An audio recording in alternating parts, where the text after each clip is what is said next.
کوئی چیک جو ہے وہ ایک ایسی معتمد دستاویز نہیں ہے کہ جس کے بارے میں ہم بالیقین کہہ سکیں کہ ہاں یہ تقابض ہو گیا. یہ ایسے ہی ہے کہ جیسے کوئی معتمد دستاویز پہ لکھ دے کہ اتنا گولڈ میں نے آپ کو دے دیا. بالکل. گولڈ ابھی آپ کو ملا نہیں ہے, گولڈ ابھی آپ کو ملنا ہے. صحیح. تو وہ صرف لکھ دینے سے وہ نہیں ملتا, چاہے وہ کتنے ہی معتمد کیوں نہ ہو. کرنسی بھی ایک ویلیو ہے, اور یہ جو پے آرڈر ہے یہ بھی ایک ویلیو ہے جو اس کرنسی کی لکھی گئی ہے اس کے اوپر. صحیح. اور اس میں کوئی یعنی وہ آپ کے حاصل ہو جانا کا مطلب یہی ہے کہ آپ کے پاس وہ چیز آ چکی ہے. بعض علماء اس کو بھی تقابض نہیں مانتے, وہ کہتے ہیں کہ چونکہ ابھی آپ کو دستاویز ملی ہے, ابھی آپ کو وہ رقم نہیں ملی ہے. بالکل. اچھا شیخ, جو ہمارے ہاں جیولریز ہوتی ہے آرٹیفیشل, جی تو ان کا بھی یہی حکم ہے جو گولڈ کا ہے؟ پلاٹینیم جو ہے اس کو وائٹ گولڈ کہا جاتا ہے, تو وہ کہا جاتا ہے اس کو وائٹ گولڈ, لیکن وہ گولڈ ہے نہیں بیسیکلی.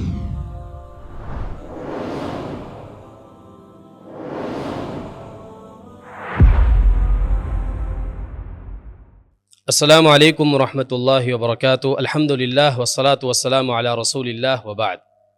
ناظرین کرام, پروگرام حلال و حرام کے ایک اور ایپیسوڈ میں اسلام فورٹ اسٹوڈیو سے خوش آمدید کہتے ہیں. محترم ناظرین, پچھلے پروگرام میں ہم نے سونے کی خرید و فروخت میں کی جانے والی چند ایسی اہم غلطیوں کی نشاندہی کی تھی جن کی اگر اصلاح نہ کی جائے تو وہ نہ صرف حلال و حرام کے فرق کو مٹا سکتی ہیں بلکہ سودی تجارت کا بھی سبب بن سکتی ہیں. آج کے پروگرام میں بھی ہم اسی موضوع کو آگے بڑھاتے ہوئے مزید غلطیوں سے متعلق جاننے کی کوشش کریں گے تاکہ ہم اپنے معاملات کو شریعت کے تابع کر سکیں اور سود سے بچتے ہوئے حلال تجارت کو فروغ دے سکیں. میرے ساتھ اسٹوڈیو میں موجود ہیں شیخ عثمان صفدر صاحب, جو CEO ہیں المدینہ اسلامک ریسرچ سینٹر کے اور محتمم ہیں جامعۃ البیان کراچی کے. سب سے پہلے شیخ آپ کا شکریہ کہ آپ نے وقت دیا. شیخ, پروگرام کا باقاعدہ آغاز کرتے ہیں. پچھلے پروگرام میں آپ نے سونے کی خرید و فروخت میں ادھار کو ناجائز قرار دیا تھا. جی. موجودہ دور میں چیک کی بھی ایک صورت ہے, یعنی ادائیگی چیک کی صورت میں کی جاتی ہے, تو کیا یہ ادھار کہلائے گا یا نقدی صورت ہوگی؟ جزاکم اللہ خیر, بارک اللہ فیکم. جی محترم ظہیر بھائی, اصل میں جو قضیہ ہے, جو معاملہ ہے, وہ سونے کے خریداری کے تعلق سے یا چاندی کی خریداری کے تعلق سے, تو اس میں یہی ہے کہ نبی صلی اللہ علیہ وسلم نے اس معاملے میں ادھار خرید و فروخت سے منع فرمایا. صحیح بخاری میں, صحیح مسلم میں بالکل صراحت کے ساتھ کئی صحابہ سے روایات جو ہیں وہ موجود ہیں. جناب عبادہ بن صامت ہیں, جناب عبداللہ بن عمر ہیں, جناب عبداللہ بن عباس ہیں, جناب ابو ہریرہ ہیں, عمر بن الخطاب رضی اللہ عنہ ہیں. تو بڑی ایک تعداد ہے صحابہ کی جنہوں نے اس معاملے کو بیان فرمایا. اور ایک بڑی صراحت کے ساتھ نبی صلی اللہ علیہ وسلم نے اس چیز کو بیان کیا کہ ایک تو سونے کے بدلے جب سونا دیا جا رہا ہو تو اس میں کمی بیشی نہیں کی جا سکتی, اور دوسرا یہ کہ اس میں ادھار نہیں کیا جا سکتا اگر سونے کے بدلے چاندی ہے یا چاندی کے بدلے سونا ہے.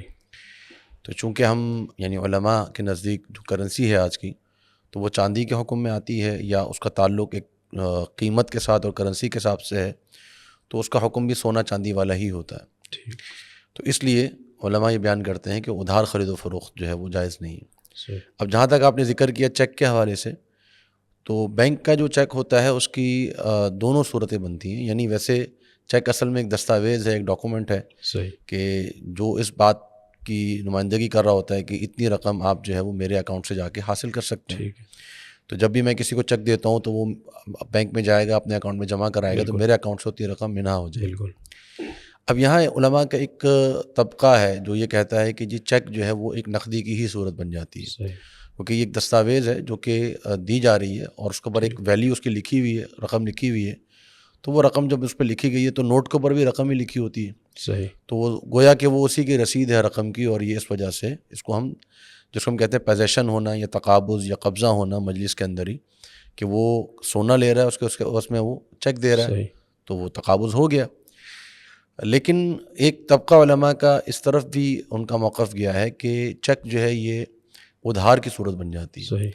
اور وہ یہ ذکر کرتے ہیں کہ کوئی چیک جو ہے وہ ایک ایسی معتمد دستاویز نہیں ہے کہ جس کے بارے میں ہم بالیقین کہہ سکیں کہ ہاں یہ تقابض ہو گیا. کیونکہ جیسے آپ کے بھی علم میں ہے کہ بسا اوقات ایسا ہوتا ہے کہ غلط چیک دے دیے جاتے ہیں, چیک باؤنس ہو جاتا ہے, چیک میں کوئی غلطی آ جاتی ہے, یا پتہ لگا کہ چیک دیا گیا, وہ رقم جمع کرانے گیا تو پتہ چلا کہ اکاؤنٹ خالی پڑا ہوا ہے.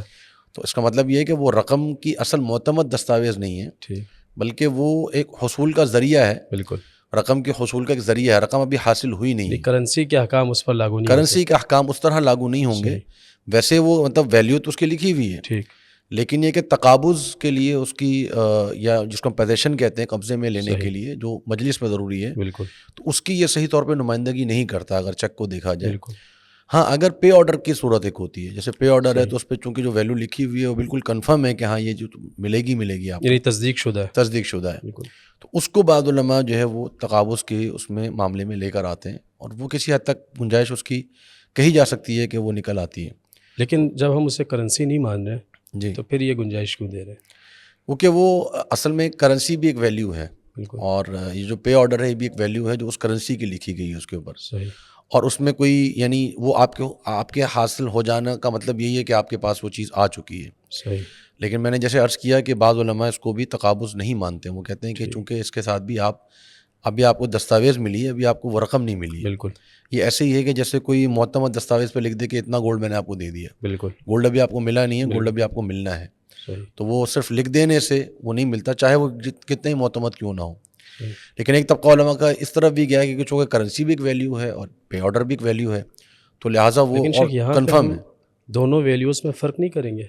فرق کرتے ہیں، کیونکہ چیک اگر گم ہو جائے تو آپ دوبارہ دینے کے پابند ہوتے ہیں. جی جی ایسے ہی، لیکن اگر کرنسی اس کے پاس سے غائب ہو جائے یا چوری ہو جائے، کچھ بھی ہو جائے، اس کی ایک ذمہ داری نہیں بنتی. جی اس کی ذمہ داری نہیں بنتی. کئی حوالوں سے، کئی ناحیوں سے فرق ہے کرنسی میں اور پے آرڈر میں یا چیک کے اندر.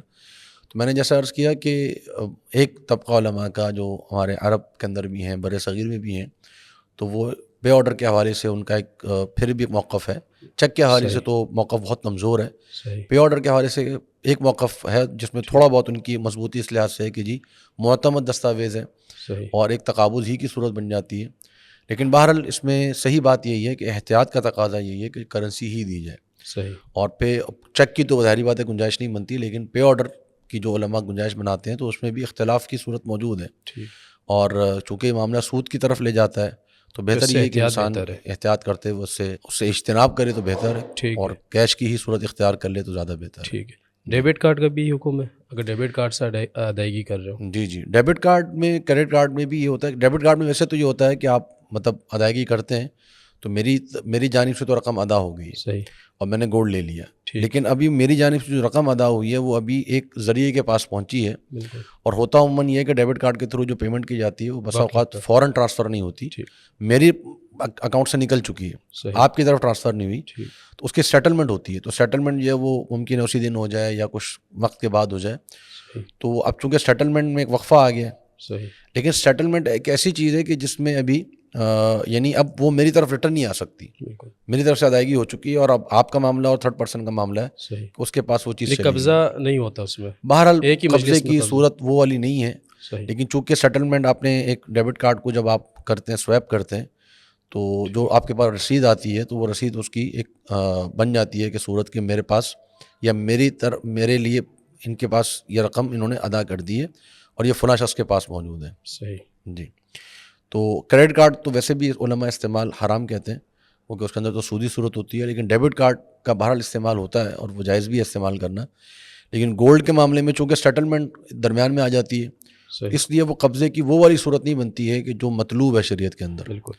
تو لہٰذا اس سے بھی اگر اجتناب کیا جائے تو بہتر ہے. کرنسی میں ادائیگی، کرنسی میں کیش میں آپ ادائیگی کریں. جی بالکل. ٹھیک. اچھا شیخ، جو ہمارے ہاں جیولریز ہوتی ہیں آرٹیفیشل، جی جی، تو ان کا بھی یہی حکم ہے جو گولڈ کا ہے؟ بالکل. آرٹیفیشل جو جیولری ہے وہ چونکہ گولڈ کی نہیں ہوتی ہے، وہ کسی اور چیز کی بنی ہوگی، اور مختلف مٹیریلز ہیں جس کی آرٹیفیشل جیولری بنائی جاتی ہے. تو یہ حکم جو ہے وہ جیولری کا نہیں ہے، یہ حکم گولڈ کا ہے. گولڈ کسی بھی صورت میں ہو، چاہے جیولری کی صورت میں ہو، بسکٹ کی صورت میں ہو، کسی بھی صورت میں ہوگا، تو وہ اس کا یہ حکم ہے. آرٹیفیشل اگر جیولری وہ آرٹیفیشل ہے، بیسیکلی گولڈ کی نہیں بنی ہوئی، سلور کی، چاندی کی نہیں بنی ہوئی، تو اس کا یہ تو احکام لاگو نہیں، اس کے اوپر یہ حکم لاگو نہیں ہوگا. یہی حکم وائٹ گولڈ کا بھی ہے. وائٹ گولڈ جس کو آپ ذکر کر رہے ہیں تو غالباً پلاٹینیم جو ہے اس کو وائٹ گولڈ کہا جاتا ہے. تو وہ کہا جاتا ہے اس کو وائٹ گولڈ، لیکن وہ گولڈ ہے نہیں بیسکلی. صحیح. وہ ایک الگ ایک میٹیریل ہے اور وہ گولڈ سے ہٹ کر ہے. تو اس کا اگرچہ اس کو کہا جاتا ہے لیکن وہ گولڈ کے حکم میں شمار نہیں ہوگا. تو وہ مطلب اس کے اندر وہ احکامات لاگو نہیں ہوتے جو احکامات گولڈ کے اور سلور کے ہیں. بالکل. تو اس کی خریداری اور اسی طریقے سے آپ سمجھ لیں کہ جویلری میں اور جو مختلف صورتیں آتی ہیں، جیسے ڈائمنڈس ہمارے یہاں جی جو ہے وہ خریدے جاتے ہیں، تو اس کے اندر بھی وہ احکامات لاگو نہیں ہوتے جو احکامات گولڈ اور سلور کے. یعنی آسان الفاظ میں کہہ لیں تو ڈائمنڈس ہیں یا پلاٹینیم کی جویلری ہے یا آرٹیفیشیل جویلری ہے، تو ان پر وہ احکام لاگو نہیں ہاں ہوتے. اس کو ادھار کی خرید و فروخت اس کے اندر جائز ہے. ٹھیک، گولڈ اور سلور میں جائز نہیں. گولڈ اور سلور میں جائز نہیں. جی بہت شکریہ شیخ، جزاک اللہ خیرہ. بارک اللہ فیک. ناظرین کرام، خرید و فروخت کے معاملات جہاں ہماری زندگی کی بنیادی ضرورت ہے، وہیں ان میں دیانت داری اور حلال و حرام کا خیال رکھنا یہ اسلام کی بنیادی تعلیمات میں شامل ہے. پروگرام کے وقت اختتام ہوا چاہتا ہے، اپنے میزبان اور مہمان کو اجازت دیجیے، اس امید کے ساتھ کہ آپ اپنے خیالات اور سوالات کا ضرور اظہار کریں گے. بہت شکریہ. السلام علیکم ورحمۃ اللہ وبرکاتہ.